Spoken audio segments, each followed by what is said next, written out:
You like that? You like that? My name is Blake Bubak. I'm from Columbus, Nebraska. I originally graduated from Columbus High in 2015. In the spring and the summer, I'd play baseball. So those were football and baseball were the big things that I focused on during high school. My journey, it started in about after football season, my senior year, and SDSU offered me the opportunity to be a preferred walk-on in their football program. So as soon as they offered me that, I kind of jumped on it. Once spring and summer rolled around, I was playing baseball, and people would always ask me, like, what's your favorite sport? Do you prefer baseball or football? And I would always tell them, well, it just depends on what season I'm in. In the middle of the summer, prior to my freshman year of college, I was working at a golf course in Columbus, and I would just be sitting on the mower for all hours of the day, and I would just get really inside my thoughts. And I was playing baseball at the time too, and I just thought, you know what, maybe football's not the thing for me. I really love baseball right now, so I'm gonna give that a shot.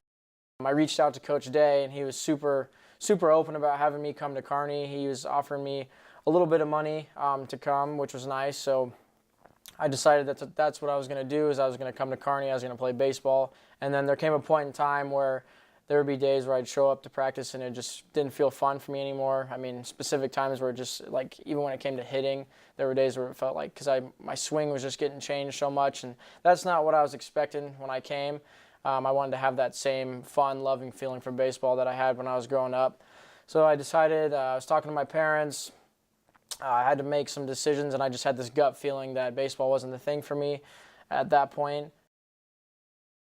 So I was like, you know what, maybe I could give football a try. So I called up John Stiglmeyer, the head coach at South Dakota State, to see if they still had that walk-on spot open for me, and thankfully they did at the time. So after the first semester of my freshman year, I was packing my bags and I was transferring up to Brookings, South Dakota to play football.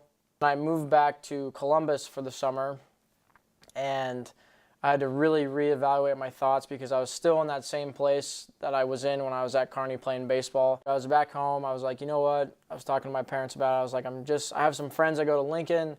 I figured it'd be fun if I went there. But eventually, I got back into that same pit that I had gotten into before at the previous schools, you know. So towards the end of the semester, I was like, you know what? I've transferred twice. I mean, what's one more time going to hurt? I came back. It took me until about February to join the team because, I mean, Coach Lynn and his new coaching staff came in, so they were busy with getting settled in and recruiting and all that. So I had to go into his office a couple times, and he was like, who is this guy coming in asking me to join the team? I had to tell him my whole story too, which was, I mean, kind of crazy explaining everything to him. But eventually led me to where I'm at now, and ever since I've been back, I've never had that gut feeling of like not being in the right place, not being in the comfortable place. I'm a retire in a bank, yeah. You'll never know quitter, 'cause I'm a go.